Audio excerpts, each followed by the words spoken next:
بسم الله الرحمن الرحيم والفجر وليال النشر والشفع والوتر والليل إذا يسر هل في ذلك قسم الذي هجر ألم تر كيف فعل ربك بعاد إرم ذات العماد التي لم يخلق مثلها في البلاد وثمود الذين جابوا الصخر بالواد وفرعون ذي الأوتاد الذين طغوا في البلاد فأكثروا فيها الفساد فصب عليهم ربك صوت عذاب إن ربك لبالمرصاد فأما الإنسان إذا ما ابتلاه ربه فأكرمه ونعمه فيقول ربي أكرمن وأما إذا ما ابتلاه فقدر عليه رزقه فيقول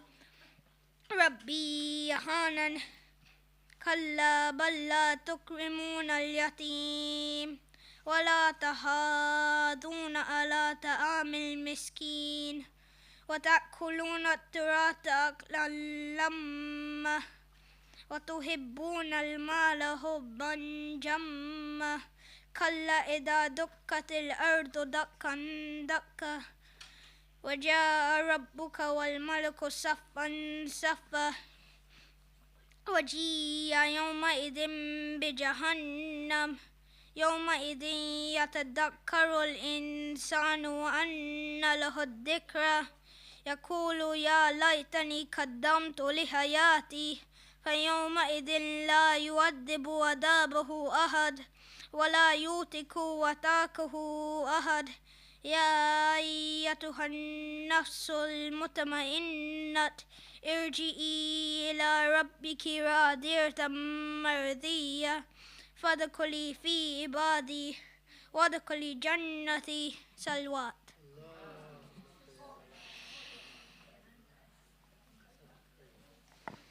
Thank you very much for that beautiful recitation. Next, we'd like to welcome Professor Iqbal Asaria, who of course needs no introduction over here. Today he'll be talking to us about the rise of the far right in Europe, causes and consequences. Can we please welcome him with a loud salawat?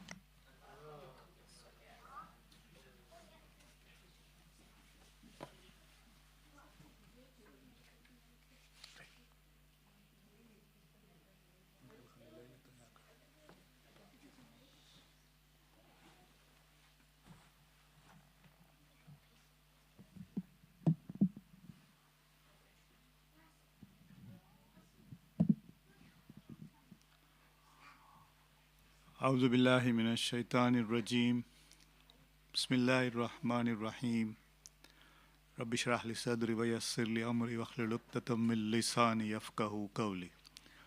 Sisters and brothers, assalamu alaikum.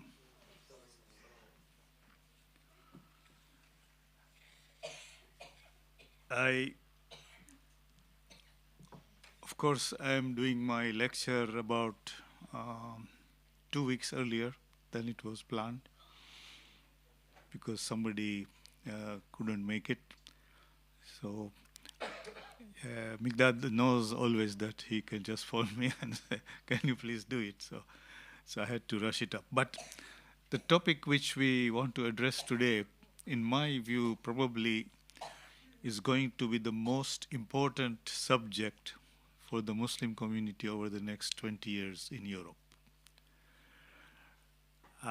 Just to give you a quick flavor, you can see, for example, that within the last 6 months, you have had several Quran burnings in Sweden and several attempts in the Netherlands to do the same.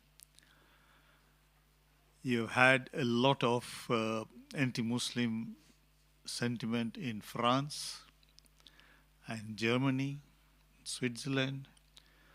And just last week, I think the European Court has ruled that the hijab should be banned in government buildings. Switzerland, of course, people don't know, but for a long time, they have been campaigning against any minaret in the country. So minarets are literally not allowed. And these kind of things are going on all the time in different Muslim countries. Hungary, Viktor Orban says that Muslims are the problem and they should be got rid of. And obviously, you know that when our good friend Mr. Donald Trump came to power first time, he banned Muslim entry into the United States before he was forced to reverse it, but he said no Muslim will be allowed to come to the US. And sometimes some of the countries which he didn't like, he called them those shit countries. In Africa and Asia, where we don't need to know anybody there. We don't need them. So this is all part of a sentiment which we want to understand. What is the root of it and where is it taking? Our own previous Home Secretary talked about immigrants as cockroaches. And also, obviously, talked about these pro-Palestinian marches as hate marches. So just giving a signal that this is the problem which we do not want. The problem goes quite deep. One of the issues which we need to factor in is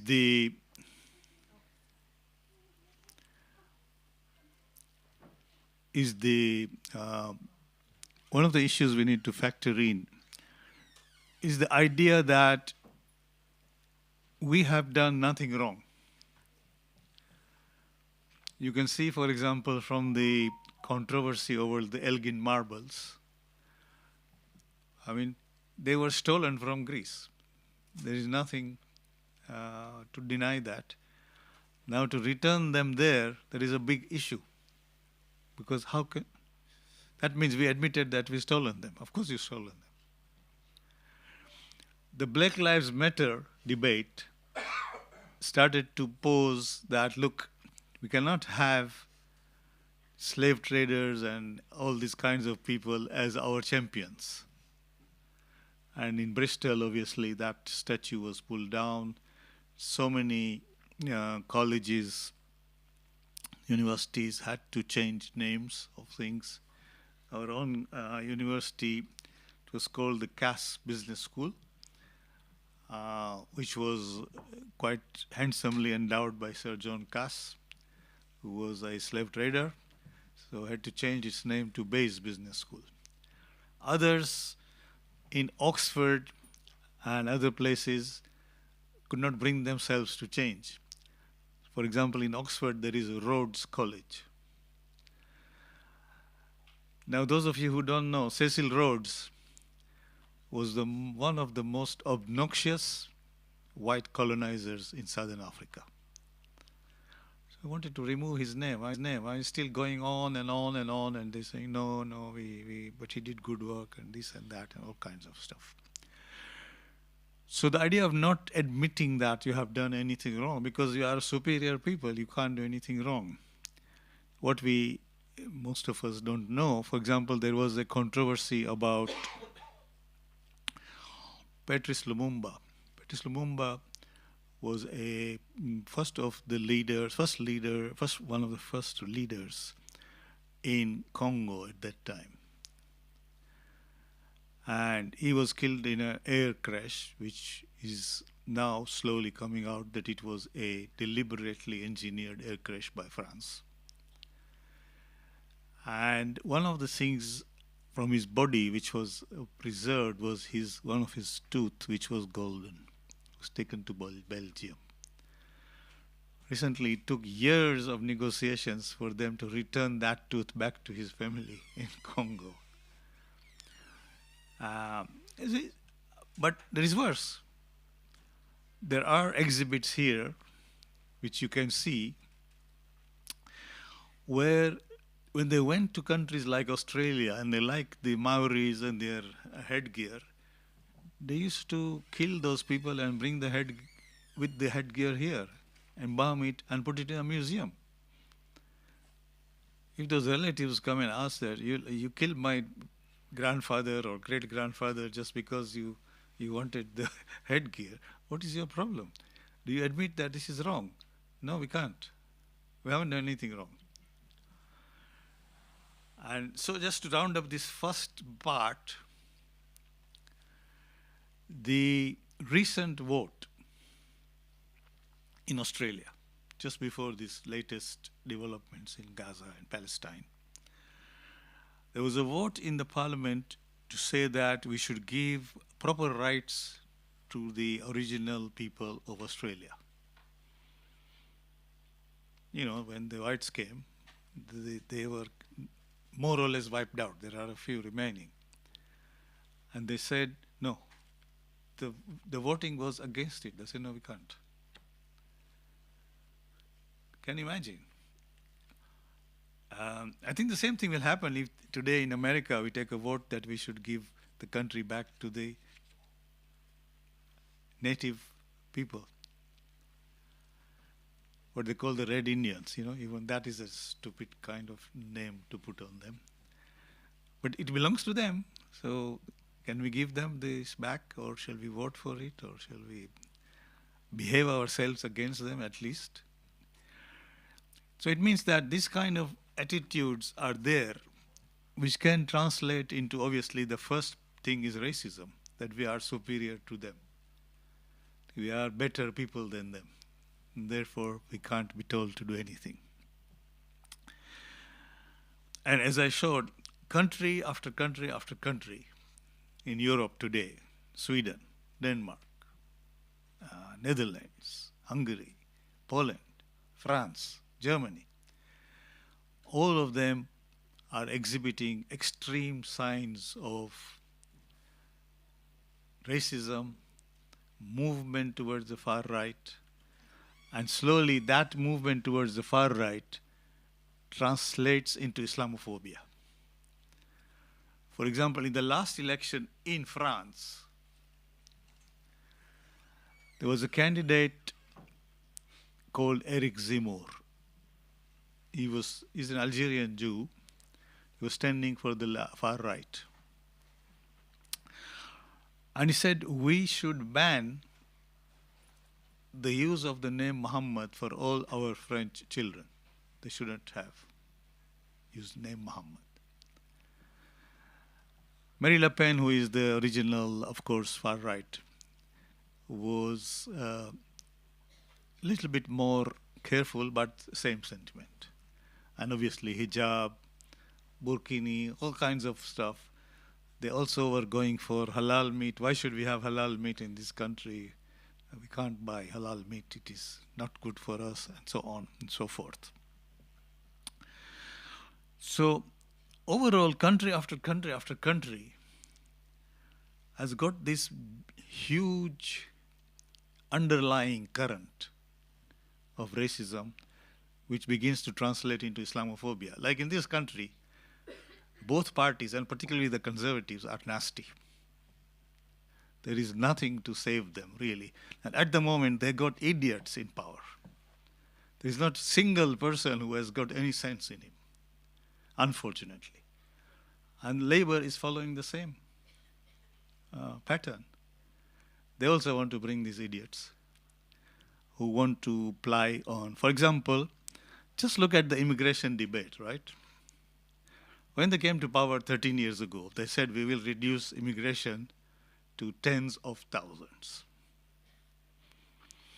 Last year, it came to 720,000. How did it happen?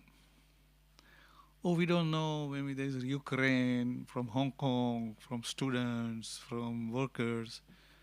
But you said you don't need them, so what is your problem? Why is having 700,000 a year?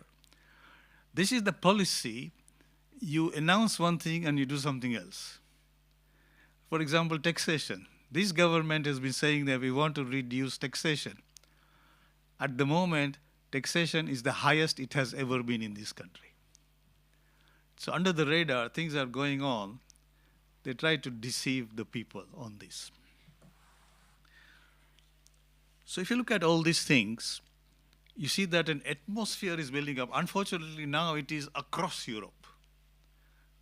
It's country after country. It's not one country.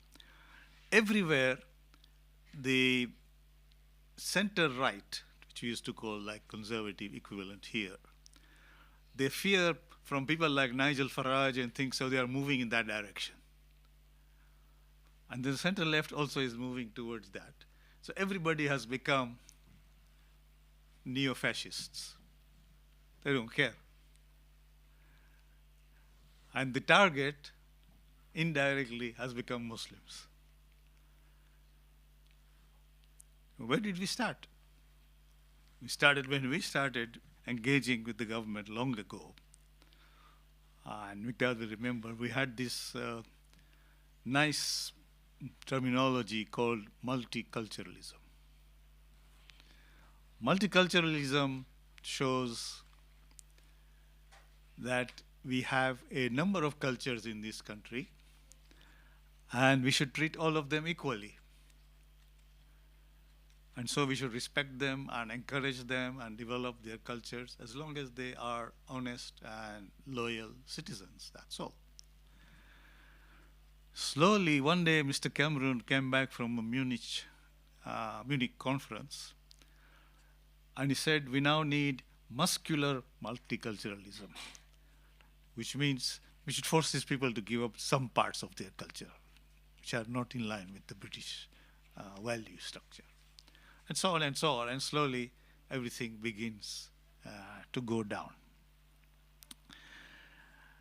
And finally, before we go into something more, if you remember the Turkish application to join the EU. The EU at the moment has got 25 million Muslims. If Turkey joined, it will have just over 100 million Muslims. The population of the EU then would be 500 million. That means 1 in 5 of Europe would be Muslim. So what happened? A very, very secular country like France, well, supposedly secular, said, we can't have this because there will be such a large number of Muslims. What has that got to do with you? You are a secular country. Suddenly they became Christian and whatever. I said, no. So they did, of course, some funny tricks. We don't have time to go into it, but empowering veto power to Cyprus and Greece and all kinds of things so that they couldn't join the EU. And finally, I think during Erdogan's time now, they said, go to hell. We can live without becoming member of the EU. But as this crisis goes on in Ukraine and Palestine and so on, they understand that Turkey is not something which you can dispense with just like that. It is a very critical country in the Baltics. With a large army, member of NATO, and so on. So you know where it goes.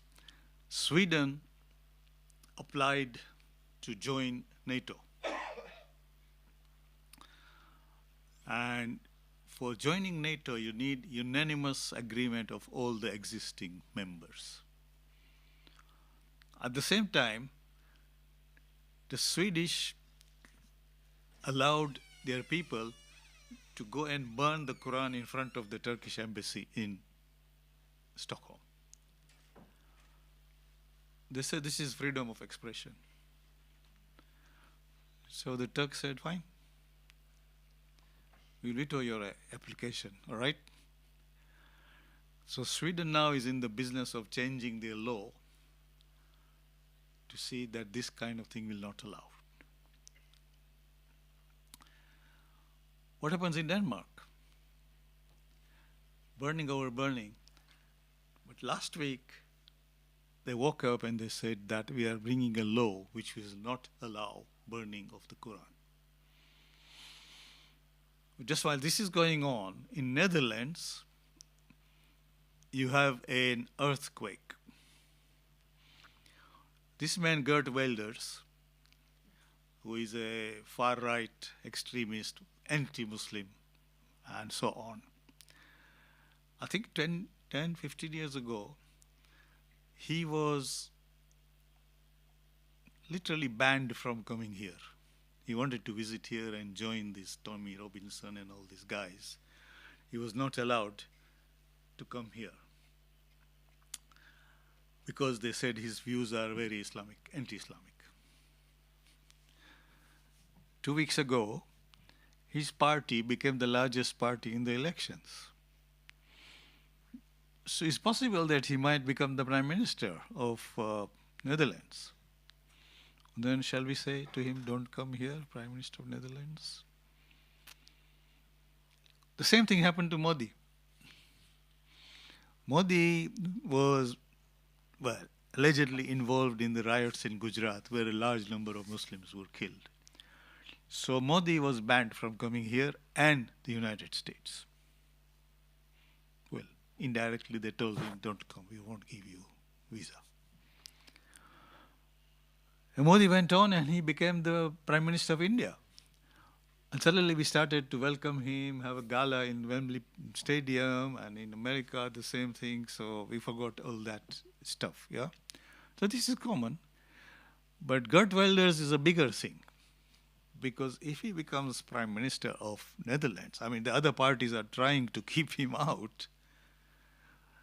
We have a far-right Islamophobe in power. He says, the Quran is fascist, you should not allow Quran at all. Islam is a bad religion. Muslims are this, that, so everything else. Now that he wants to become Prime Minister, he said that we can keep those ideas on the side for the time being. Until when I am finished with my Prime Ministership, we can bring it back. But the idea is there. See? So this kind of far right. Now, because he's talking like this, the other parties which are inclined will begin to pinch some of his policies. Like the conservatives here have pinched from Farage and others, fearing that they will not be able to make gains, yeah? And thoughtlessly bringing people like Braveman and so on, whom just shocking. Priti Patel, Braveman, none of them has been of any caliber. Just populists, and of course, Islamophobes to the core. So where does this leave us? Most of you are quite young to remember the speech of Enoch Powell, which is called the Rivers of Blood. He said, if we allow immigration at this level, then sooner or later we will have rivers of blood in this country. This was long ago, and most of the other parties at that time, sensible, rallied around, said we don't need this kind of thing in this country. Of course, at that time, there was still not the realization that we need people from outside. You can see what's happened to the Windrush generation, which we invited and needed them to service our health service and so on, but we just didn't respect them. Even today, some of them have still not got their rights. They're dragging our feet and so on. In the meantime, a number of things are happening in Europe, which I hinted at last time. The first important thing is that the whole idea of neoliberalism has completely failed. Inequality has increased, poverty has increased, the gap between the rich and the poor has increased. And if you want to think about it seriously, you should read Thomas Piketty's book. It's called Capital in the 21st Century. Those of you who don't know why Piketty has more or less been forgotten or tried to be forgotten at the moment. First of all, they didn't like the title of his book. Capital in the 21st century comes from a sort of kind of derivative from Karl Marx's book, Das Kapital. So it has tones of Marxism according to these people. More than that, Piketty is one of the people who has done probably the deepest research into this stuff. Has done 200 years of research, 30 researchers under him for 30 years, and shown that this idea of wealth inequality, with Thatcher's idea trickling down and benefiting everybody, is just dump. It doesn't. It just concentrates wealth. But he also shows that beyond a certain point, if wealth concentrates, there will be a revolution. And he shows through history how this has happened. And so his idea is that unless we address these questions of wealth, disparity, deprivation, and so on, we are looking for trouble. Those of you who have read the history of Europe just around the end of the Second World War, there was a fear that Europeans may go for communism because they were tired of this system of inequality and so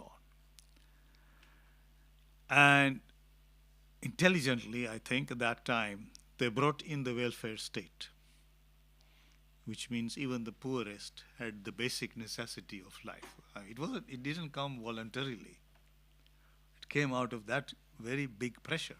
That's what Piketty says. That happens. If you solve it, fine. If you don't, you'll see the problem. And he says, now we have reached a point which is a watershed moment. If you don't control neoliberalism or Thatcherism, I would call it, we will go the same way. So that's the first cause of the move towards the far right. Then you get populists saying that, this and that. It is not anti-Muslim necessarily, but it can become anti-Muslim, as I will show you. Originally, it's more economic. The other development is that birth rates in Europe are falling. As I mentioned previously, you need 2.2 children per family to replicate a population, to keep it steady. Birth rates are falling, life expectancy is increasing. When I started studying here, we were looking at 65 for men, 67 for women. Today we are looking at 84 and 82. Yeah. Okay? Yeah? No, average. We are looking at average. Yeah? So that means you have fewer young people supporting more and more older people. How does that happen? How are they going to afford that? You already taxed quite a lot. This means you will be taxed another 40% more. So you can see the balance is shifting. Now the birth rate is a very interesting history. We can say that UK, for example, is not a Catholic country, so it's possible we can see it down.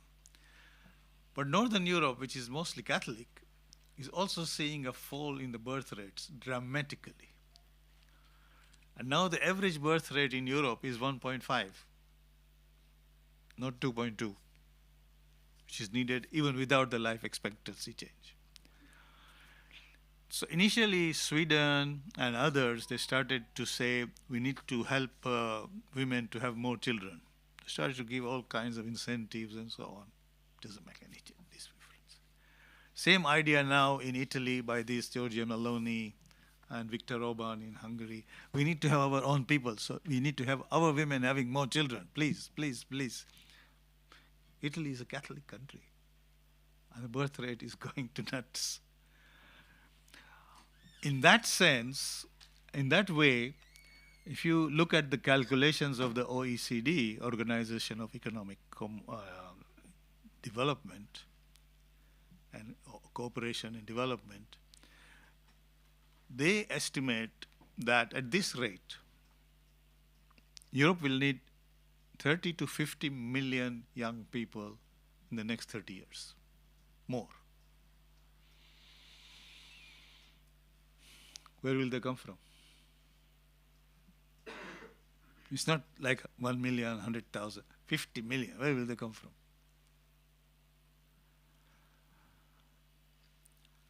And all the borders of Europe are,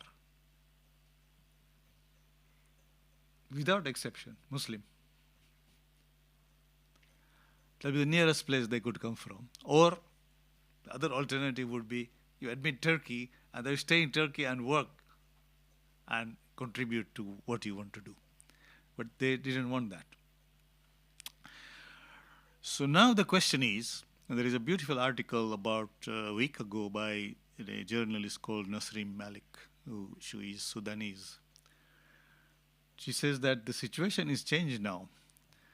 You need these people. They are not coming here desperately. You need them for your care workers, health workers, and so on and so forth. So you better respect them. If you don't respect them, they'll not come. So what do the conservatives do?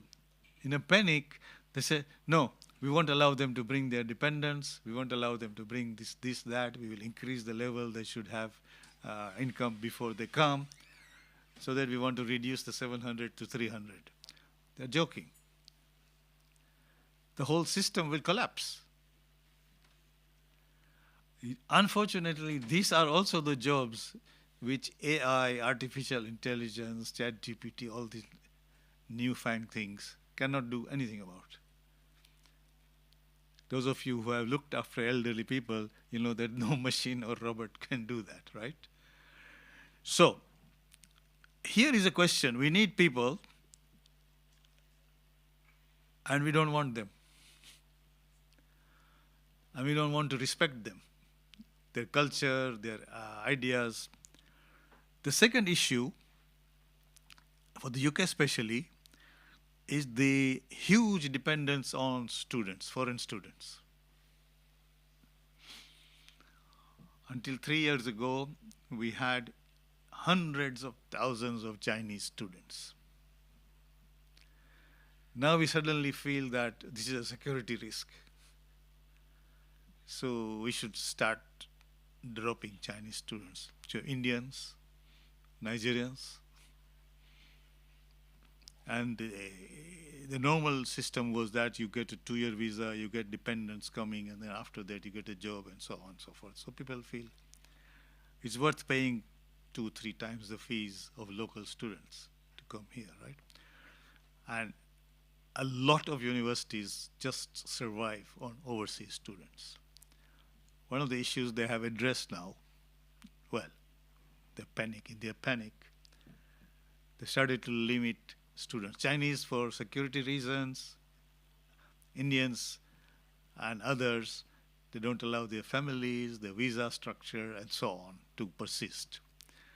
So all that adds up, and some universities will collapse, will go bankrupt, because they cannot, well, budgets are not there, they cannot meet from these normal fees. The fees have not been increased for the last 5 years locally, so inflation is also eating into stuff. So we have, and finally, our good old friend Brexit. Brexit meant that we could not have workers from Europe, either seasonal or permanent. Before Brexit, a lot of these people were not coming from other countries, they were coming from European countries who had a free visa entry on go, and used to go. And so people like the Poles started to go back, because as Poland became a little bit more wealthier, their own people started to go back. The Irish were the first ones to go back. A lot of the Irish, when we came here, all the builders and stuff were Irish, and they were gone. And then they were Polish, and then now they will be Romanian, and so on and so forth. That's normal. But now after Brexit, we don't want them. Fine. So who is going to do the work? Well, we want to train our own people to do the work. If they were able to do it, would we need them in the first place? And so, whom to blame? Oh no, these jobs are taken by these Muslims and they live in their own systems and this and that and all kinds of things. And the culture is different. And France and Hungary and Germany, Sweden, Denmark, all of them are on this bandwagon. It's not a Muslim problem. In fact, the solution is Muslims.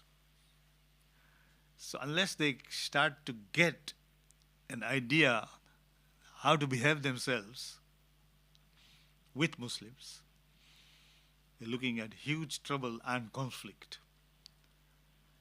And this is what I meant by causes and consequences. The causes are something else.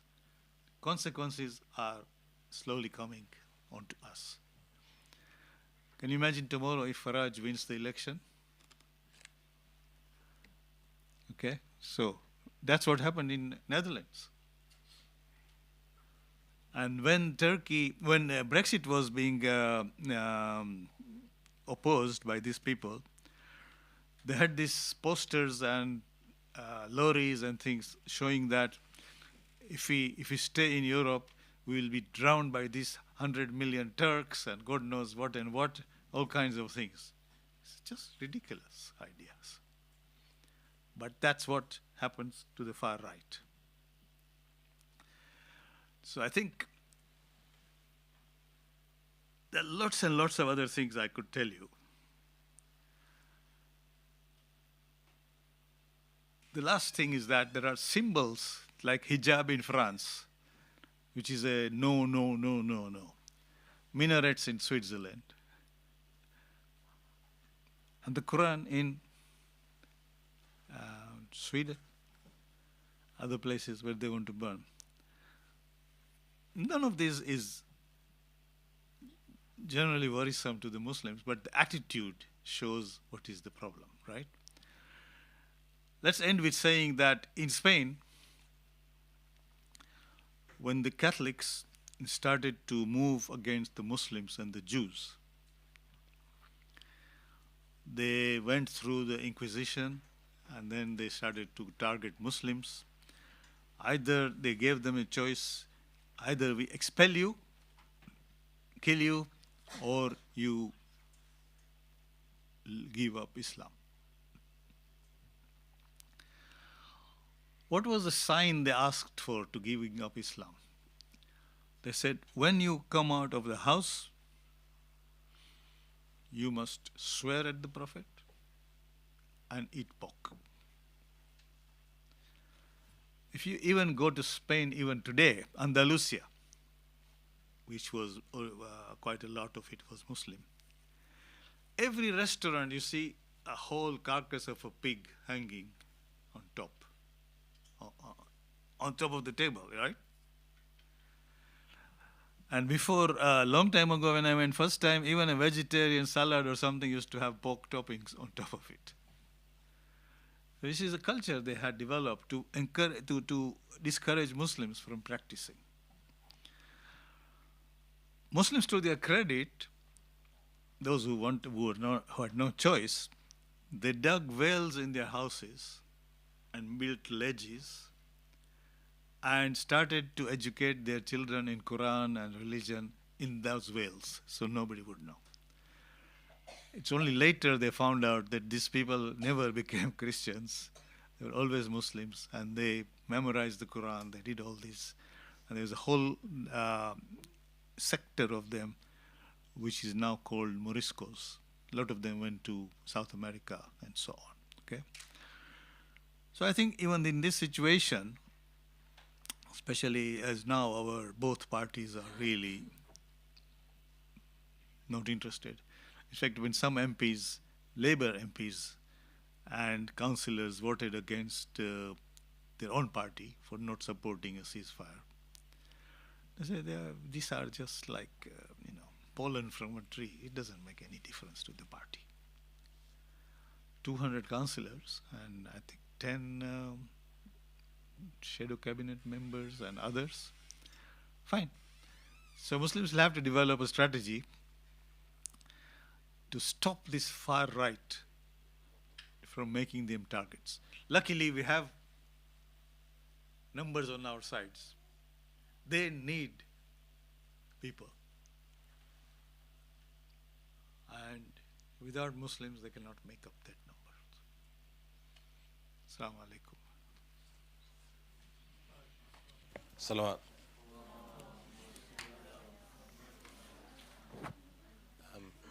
Any questions from either gents or ladies' side?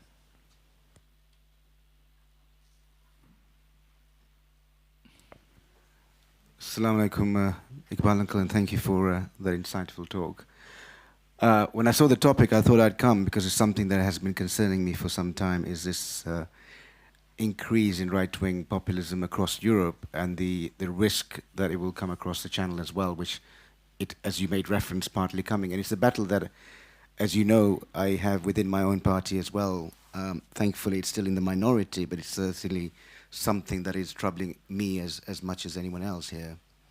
So my question to you then is, what do you think is the role of us as Muslim communities, if any, in terms of countering these threats? Because I value my freedom of worship here. I think in the Western world we live in one of the most tolerant countries as far as tolerating Muslim communities is concerned. And I fear the day that we might be Netherlands territory or France territory or any other territory. So what advice do you have for communities like us in terms of how we interact as British citizens, Muslim citizens, to make sure that we counter these threats? Thank you. I think that's probably the heart of the issue, right?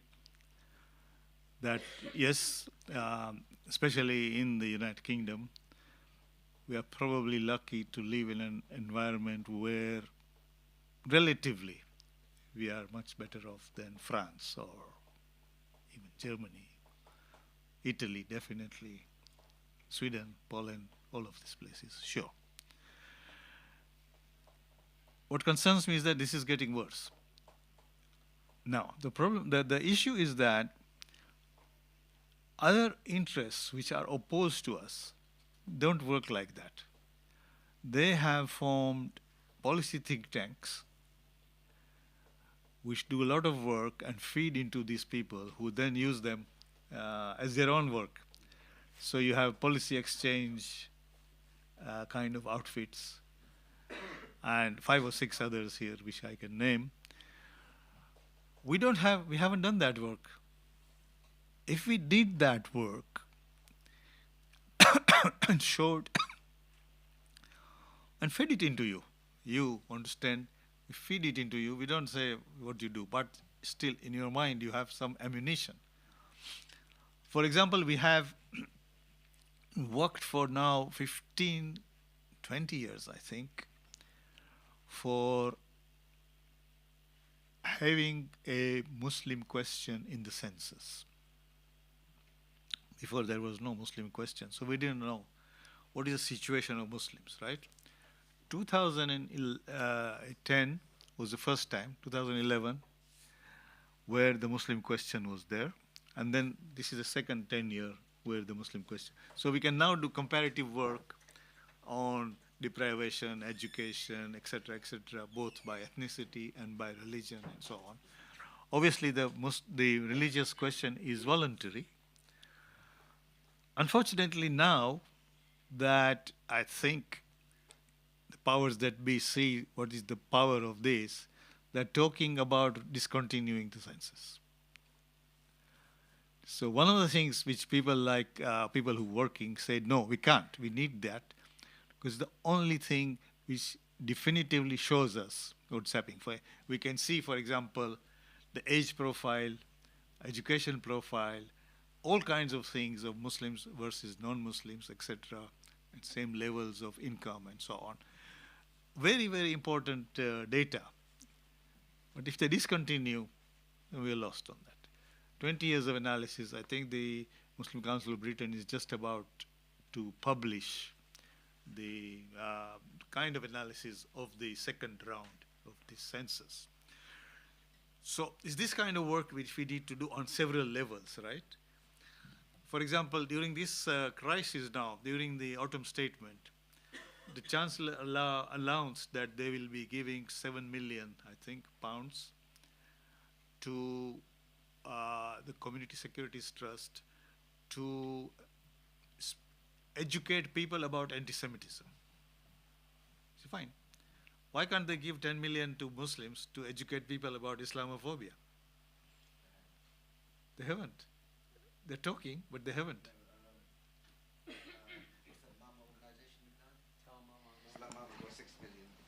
Yeah, but that comes through the CST. You see, so there is a problem there. Anyway, let's not go into that.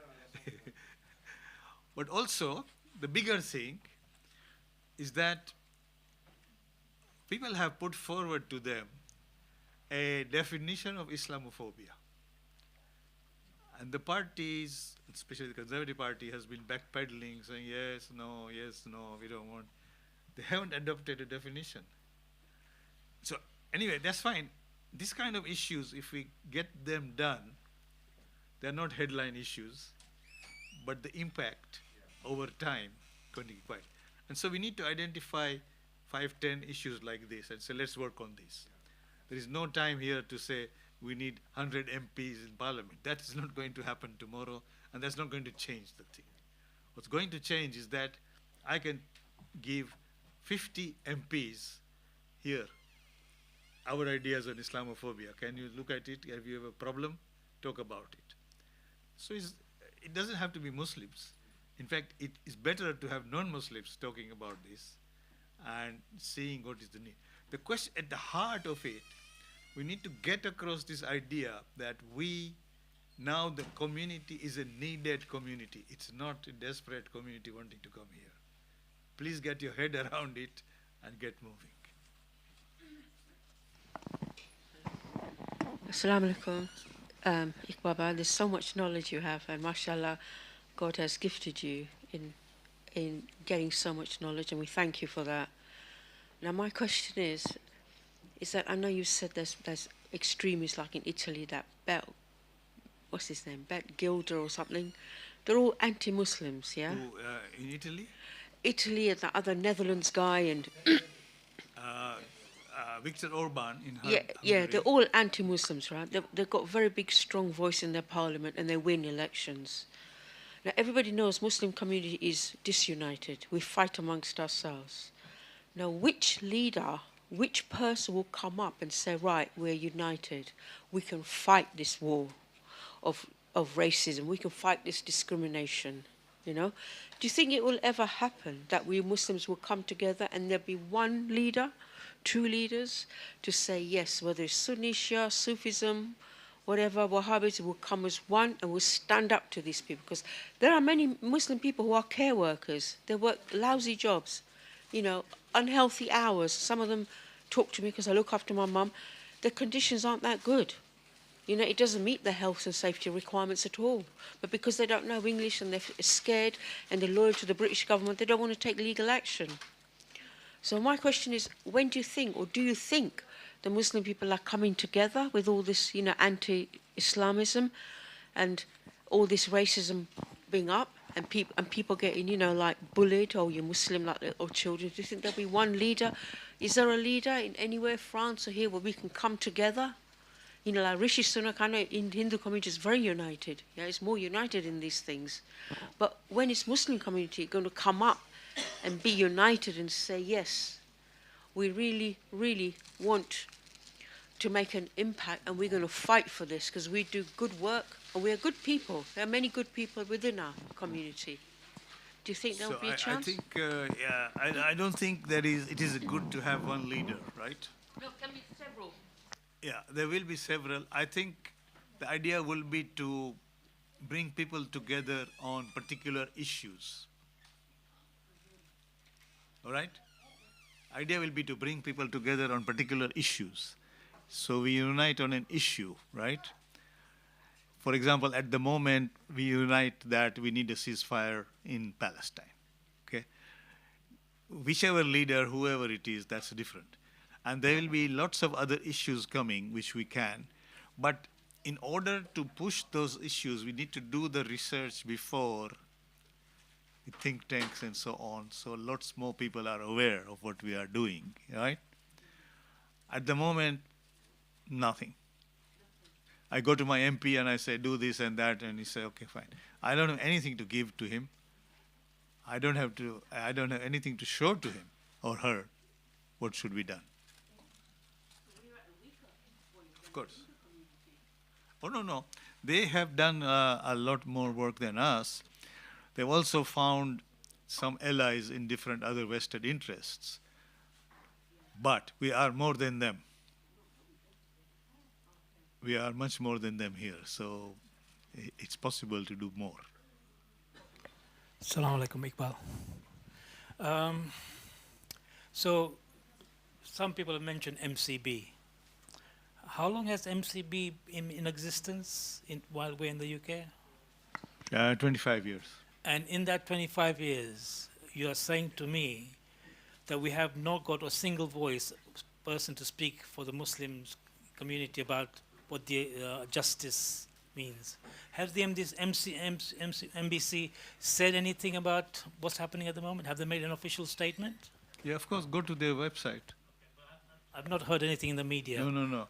Because at the moment, our good friend, Mr. Michael Gove, is pushing the idea that MCB is an extremist organization and you shouldn't engage with them. And so as soon as they find somebody who has any credible voice, they become extremist. We can fight that. That's okay. I think these things we can fight.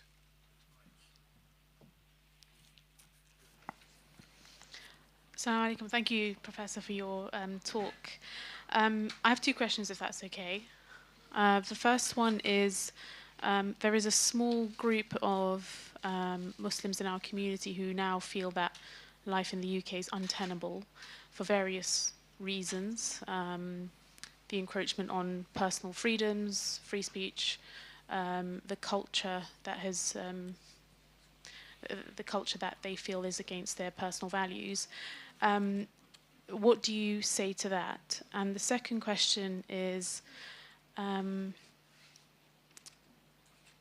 we've kind of failed to have an effective voice or lobby within sort of the ranks of the government. Why is that? And is it worthwhile? Is just a bit more information on that? Like, why is it that we fail to create an effective lobby? So the first thing is that a lot of these people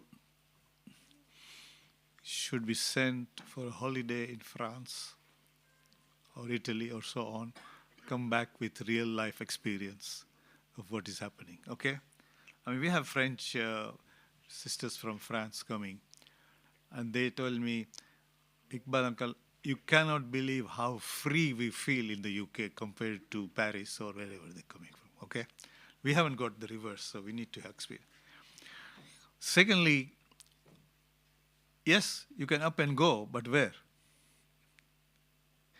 You wouldn't have been here from your own country if you were happy there, right? There's something else driving you. So the only option is to stay here and fight your corner. And that's what I was saying, that we need to do long-term planning, identify issues, and slowly begin to lobby, influence people and minds and so on. It's a 25-year job, but there's no alternative. And as I said, and I think our brother also said, we are lucky that UK is much better than the other countries, which we think. But that's not an excuse for the UK to be where it is now. It's getting worse. But we have to stop it. Can I also ask, with the next election, with both Labour and the Conservative Party being quite, expressing quite anti-Muslim sentiments, should our community band together and find some kind of way to resist? And how should we vote as a collective? Should we become a collective? And do what? Not what? How should we respond to all of what's happened within? That's what I mean. There is no short-term fix to this. Yeah. If you don't vote, you lose everything, even small, you had. If you vote, you have a problem. So it is a catch-22. So we need to say, how do I go about influencing this decision? Not for this election, for the next one. And that is a question we need to struggle with.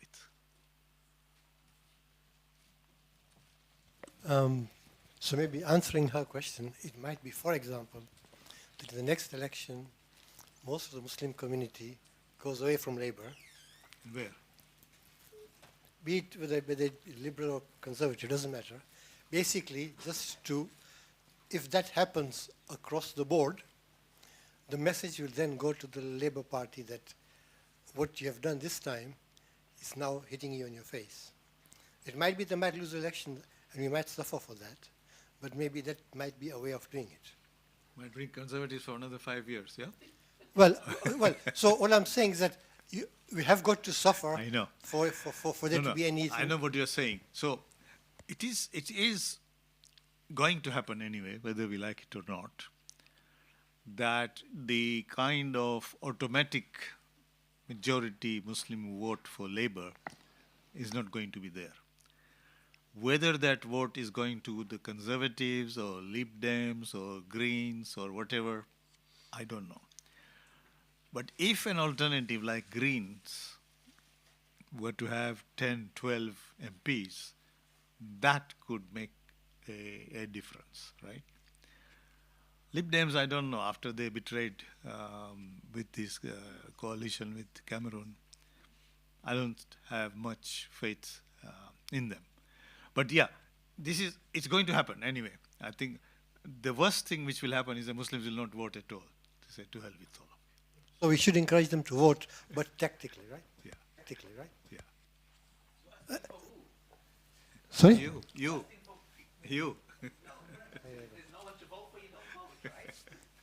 No, it's okay. No, but that's not an option. So my other thing was regarding her question, how do we influence? So I think, maybe you can tell us better. Has the issue been that the Muslim community has not had the wealthy people contributing towards political issues? Yeah, but wealthy people always look for what is in it for them. Yeah. Well, but other communities do. No, same. What is in it for them?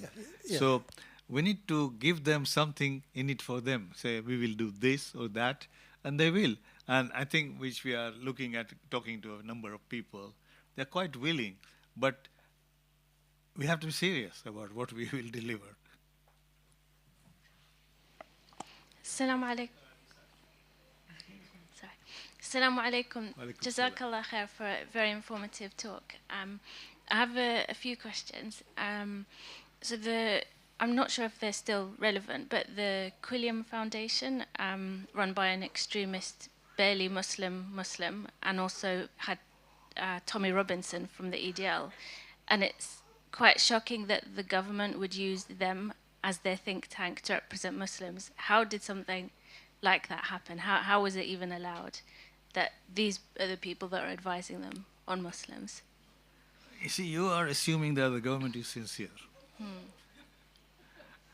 This is their way of saying to Muslims, look, we are supporting Muslims. Yeah, with all kinds of, as he said, recently 6 million has gone to Tell Mama, yeah, which is a completely discredited place, including, just like Quilliam. Quilliam was run by these people, Ed Hussein and so on, who were supposedly turned from extremism into model British citizens, right? But the community doesn't believe them. And it has fallen by the wayside. It's just gone. Nobody trusts them. But yeah, if they're genuine organizations supported, then it will make a difference. The government at the moment is not in a mood to listen to objective advice. And if I can ask another question, sorry. One comment and one question. I agree with the sister's question, because for over half of my life I've been trying to figure out where to emigrate to do hijrah from this nasty country. That I mean, alhamdulillah, there's a lot of good things in this country, but sometimes they just make it very difficult to be able to live a normal life here. So where we would take our talents to for places that deserved us and didn't make us feel unwelcome, and also where we could live a moral life. So it's been a question. Inshallah, Iraq might be one day better.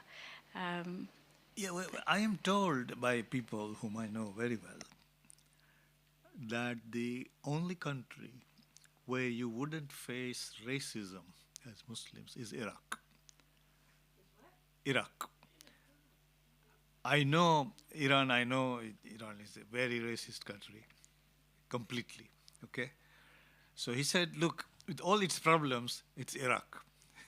But when it comes right, I don't know. That was his comment. I haven't, explored this, but it could be possible. But then, even that will take you 20 years to establish yourself back there. It's not something which can happen tomorrow. And there, the support from other people will be much less. You have to be self-supporting and so on. But yeah, you're right. You can identify a place which you feel is better. Ahlan wa sahlan, please. Ahlan bik, thank you. Thank you for that. Any final question? Can I ask a third question? Just let's see if there's anyone else who wants to ask before. Okay, Bismillah, last question. Sorry, thank you. So maybe for yourself, Professor, and also our possible political colleague. So when a lot of Muslim councillors and politicians resigned, it was a fantastic statement for human rights, but it was also worrying because the people with a conscience were leaving. So then what happens? Where do they go? Do they form their own thing? How do we keep such people? So we are waiting. I think their hope is that the party will change with the pressure, right? The party will change its position in a way, if enough of them did it. Yeah, but yeah, at the moment it is a vacuum which they are grappling with, yeah. They had a lot of faith in the system. Now they could see that the whole system is completely shut to them. So they have to see what to do. Yeah, this will come all the way. And any other place you go to will have the same issues, right? It's just that you might, as long as you are not in danger of being expelled, then you are fine. But Iraq, for example, let me give you an example. A friend of mine went to Iraq, and in the street there was some rubbish. He picked it up and put it in the dustbin. They arrested him, kidnapped him actually, and said, "You are from Europe, yeah? No Iraqi will do that in this country, so we have to demand a ransom. So do you want to stay in that country?" This is the thing.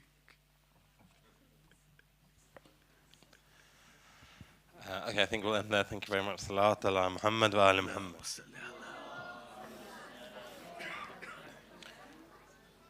Brothers, next week we'll be commemorating the death anniversary of Fatima alayhi salam. The program will begin at 7:30 p.m. with prayers followed by dinner, and the main talk will be by Rida Jichi. Please do join us then and for all our other programs during the week. Salawat ala Muhammad wa ala Muhammad.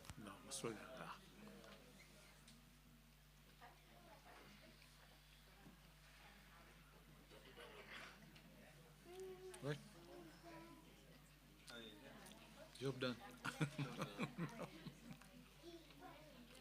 So 22nd we need to find somebody. No, or shut it. Because 22nd shut it. Oh yeah.